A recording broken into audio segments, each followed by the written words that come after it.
xulka kubadda cagta ee waddanka Masaarada ayaa markii lixaad ku guuleystay koobka qaaradda wadamada Afrika.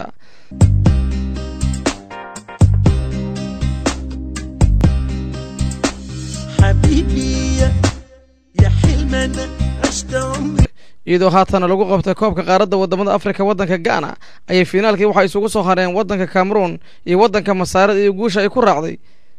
dalka Masaarada iyadoo 1-0 ay ku badiyeen xalayto magaalada Qaahire gabi ahaanba waxay ahayd mid dhammaan ay saameysay damaashaad dadweynaha waxay isugu soo arooreen xaafadaha waaweyn sida Madiinada Nasri 6 Oktoobar muhandisiin Madiinada Raxaab